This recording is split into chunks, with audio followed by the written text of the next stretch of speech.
कविता में ऐसा क्या है जो कुछ पंक्तियां हमारे जहन में हमेशा के लिए बस जाती हैं? वो सिर्फ शब्द नहीं होते, बल्कि उनमें छिपी एक लय, एक संगीत और एक खास सजावट होती है। आज हम कविता के इसी आर्किटेक्चर यानी छंद और उसके इंटीरियर डिजाइन मतलब अलंकार की दुनिया में एक गहरी छानबीन करने वाले हैं। बिल्कुल। इसे ऐसे भी समझ सकते हैं कि हम आज एक कविता रूपी इमारत की नींव से लेकर उसकी सजावट तक के राज खोलने वाले हैं। और इसके लिए हमारे पास कुछ बहुत ही दिलचस्प विजुअल नोट्स भी हैं। इनमें कई आसान ट्रिक्स और डायग्राम हैं जो इन मुश्किल लगने वाले विषयों को समझाते हैं। हमारा मकसद सिर्फ इन नियमों को रटना नहीं, बल्कि ये समझना है कि एक कवि इन औजारों का इस्तेमाल करके जादू कैसे करता है। तो चलिए इस इमारत की पहली ईंट से शुरुआत करते हैं। ठीक है, तो चलिए इसी गुत्थी को सुलझाते हैं। छंद आखिर है क्या? हमारे नोट्स इसे काव्य का व्याकरण कहते हैं, लेकिन ये सुनने में थोड़ा अकादमिक सा लगता है। असल में इसका मतलब क्या है? देखिए, व्याकरण वाली बात तो सही है, लेकिन उबाऊ नहीं है। अगर कविता एक इमारत है तो छंद उसका ढांचा है, उसकी नींव, उसकी दीवारें। ये वो नियम हैं जो उसे खड़ा रखते हैं, उसे एक आकार देते हैं। आचार्य रामचंद्र शुक्ल ने, जैसा हमारे नोट्स में भी लिखा है, कहा था कि छोटी छोटी सार्थक ध्वनियों के प्रभावपूर्ण सामंजस्य का नाम छंद है। मतलब सरल भाषा में ये कविता का वो कंकाल है जो उसे लय और संगीत देता है। इसके बिना कविता बिखरे हुए गद्य जैसी लगेगी। और इस ढांचे को बनाने के लिए नोट्स में 4 आधार स्तंभों का जिक्र है: वर्ण, मात्रा, यति और गति। ये तो बिल्डिंग ब्लॉक्स हुए फिर। हाँ, ये बुनियाद हैं। वर्ण यानी अक्षर, जैसे क, म, ल। मात्रा यानी उस अक्षर को बोलने में लगने वाला समय। छोटा, जिसे लघु आई कहते हैं, या बड़ा, जिसे गुरु एस कहते हैं। यहीं से लय का सारा गणित शुरू होता है। फिर है यति, मतलब सांस लेने की जगह, ठहराव या कौमा। और गति है वो बहाव, वो रिधम जिससे कविता बहती चली जाती है। इन चारों से मिलकर ही कविता का संगीत बनता है। हमारे नोट्स बताते हैं कि छंद मुख्य रूप से 3 तरह के होते हैं: मात्रिक, वारणिक और मुक्त छंद। और एक एग्जाम अलर्ट भी है कि लगभग 90% सवाल मात्रिक छंद से ही आते हैं। तो लगता है ज्यादातर इमारतें इसी डिजाइन पर बनी हैं। ये एक बहुत महत्वपूर्ण बात है। मात्रिक छंद में सारा खेल मात्राओं की गिनती का है, जैसे दोहा, चौपाई। वार्णिक छंद में वर्णों यानी अक्षरों की संख्या गिनी जाती है, मात्राओं का वजन नहीं। और तीसरा है मुक्त छंद यानी फ्री वर्स, जहां कवि इन नियमों को तोड़कर अपनी राह बनाता है, जैसे निलाला की जूही की कली। तो चलिए मात्रिक छंद की बारीकियों में चलते हैं। यहाँ एक बहुत आम उलझन को सुलझाया गया है, दोहा बनाम सोरठा। नोट्स में इसके लिए एक रिवर्स गियर ट्रिक दी गई है कि सोरठा दोहे का उल्टा है। पर मेरा सवाल यह है कि कोई कवि सोरठा क्यों चुनेगा? क्या सिर्फ अलग दिखने के लिए? दोहा के पहले और तीसरे चरण में 13 मात्राएं होती हैं और दूसरे चौथे में 11। इसका मतलब है कि दोहा अपनी सबसे मजबूत, सबसे वजनदार बात पहली पंक्ति में ही कह देता है। एक दमदार शुरुआत है, एक घोषणा की तरह जी। जैसे श्री गुरु चरण सरोज रज। अच्छा। और सोरठा, जो इसका उल्टा है, 11-13, वो क्या करता है? सोठा ठीक इसका उल्टा असर पैदा करता है। वो अपनी पहली पंक्ति मतलब 11 मात्रा में एक सवाल, एक उत्सुकता या एक हल्की सी भूमिका बनाता है। हाँ। और उसका असली वजन दूसरी पंक्ति यानी 13 मात्रा पर डालता है। ये पहले सुनो फिर समझो जैसा है। हाँ। ये थोड़ा नरम, ज्यादा विनम्र लगता है। तो चुनाव सिर्फ बनावट का नहीं, बल्कि भाव का भी है। वाह, ये तो पूरा नजरिया ही बदल देता है। अब बात करते हैं चौपाई की। हनुमान चालीसा की वजह से शायद ये सबसे जाना पहचाना छंद है। हाँ, चौपाई को पहचानना बहुत आसान है। हर पंक्ति में ठीक 16 मात्राएं। नोट्स में इसकी एक मजेदार ट्रिक भी है। 4 पाई = 4 × 4 = 16। लेकिन इसका असर समझिए। 16 मात्राओं की ये बराबर लय एक निरंतर स्थिर गति पैदा करती है। इसीलिए यह कथा कहने मतलब कहानी सुनाने के लिए एकदम सही है। इसमें कोई उतार चढ़ाव नहीं है, बस एक अविरल प्रवाह, जैसे कोई नदी बह रही हो। और रोला, इसमें 24 मात्राएं होती हैं, 11 और 13 पर यति के साथ। ये भी तो सोरठा के 11-13 जैसा लगता है। यहाँ फर्क कैसे समझें? यहाँ फर्क समझना जरूरी है। देखिए, सोरठा को एक छोटी 2 वाक्यों वाली बातचीत समझिए। एक सवाल 11 मात्रा और फिर एक जवाब 13 मात्रा, बात खत्म। जबकि रोला एक लंबा पूरा वाक्य है।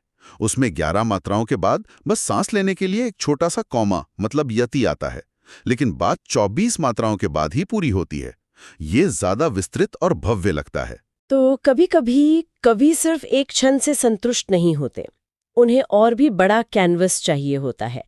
यहीं पर हमारे नोट्स में बताए गए संयुक्त छंद आते हैं, जहां दो अलग-अलग छंदों को मिलाकर कुछ नया बनाया जाता है।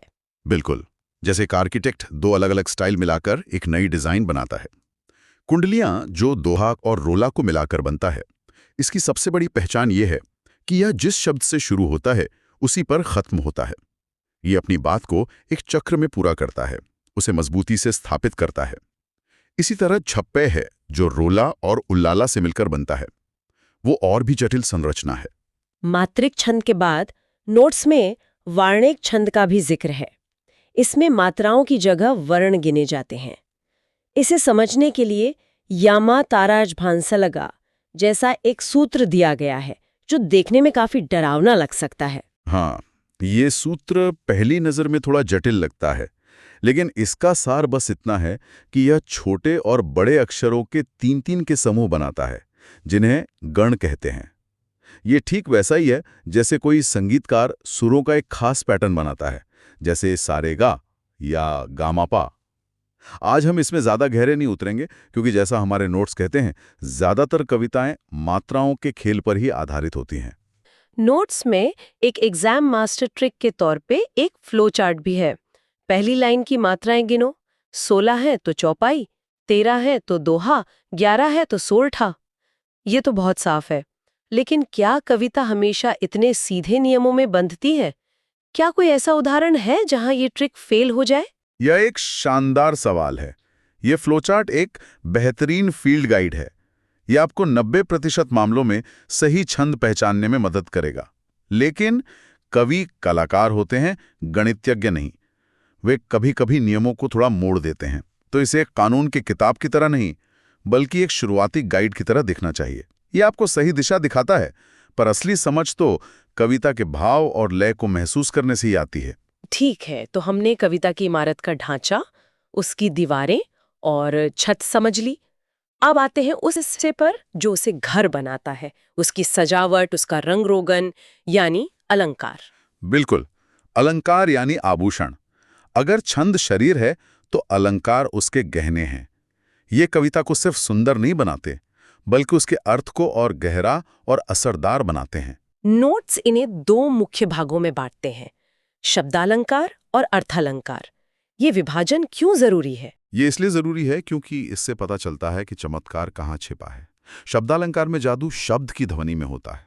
अगर आप उस शब्द को हटाकर उसका पर्यायवाची रख दें तो जादू खत्म। और अर्थालंकार में सुंदरता शब्द में नहीं बल्कि उसके अर्थ में होती है। वहां आप पर्यायवाची रख भी दें तो भी अलंकार बना रहेगा। चलिए शब्दालंकार से शुरू करते हैं। सबसे पहले है अनुप्रास, यानी वर्णों का दोहराव। तरणी तनुजा तट तमाल, ये तो हम सब ने सुना है, लेकिन इसका मकसद क्या है? सिर्फ अच्छा लगना? अच्छा लगना ही इसका पहला मकसद है। इसे साउंड लूप भी कह सकते हैं। ये दोहराव हमारे कानों को अच्छा लगता है, एक संगीत पैदा करता है। लेकिन इसका एक और गहरा काम है। ये पंक्तियों को आपस में गूंथता है, उन्हें यादगार बनाता है। इसी का एक रूप है अंत्यानुप्रास, यानी तुकबंदी या राइम, जिसके बिना शायद 99% गाने अधूरे लगेंगे। यहाँ एक कंफ्यूजन जोन भी है, यमक और श्लेष। इनमें अक्सर गड़बड़ हो जाती है। दोनों में ही एक शब्द के कई अर्थों का खेल है। हाँ, लेकिन दोनों में एक बुनियादी फर्क है।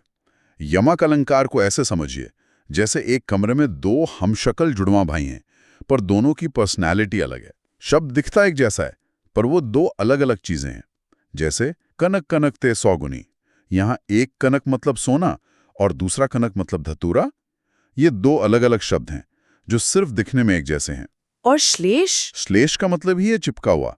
यहाँ एक ही इंसान है जो कई अलग अलग किरदार निभा रहा है। शब्द एक ही बार आता है पर उसमें कई अर्थ चिपके होते हैं। जैसे रेमन पानी राखिए में पानी शब्द अकेले ही मोती के लिए चमक, मनुष्य के लिए इज्जत और चूने के लिए जल का काम कर रहा है। कमाल है। अब आते हैं अर्थालंकारों पर, जहाँ खेल अर्थ का है। सबसे पहले है उपमा। उपमा यानी तुलना। ये अलंकारों में सबसे सीधा और सरल है। जब हम कहते हैं चांद सा रोशन चेहरा, इसे पहचानने की मास्टर ट्रिक है सा, सी, से, सरिस जैसे शब्दों को ढूंढना। ये दो चीजों के बीच एक पुल बनाता है। लेकिन यहाँ एक और दिलचस्प सवाल उठता है।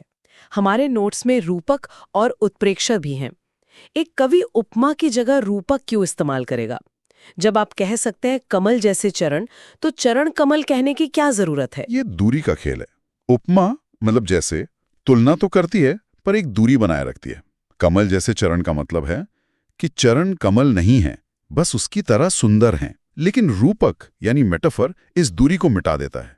जब कवि कहता है चरण कमल बंदो हरि राय, तो वो ये नहीं कह रहा कि चरण कमल जैसे हैं, वो कह रहा है कि चरण ही कमल हैं।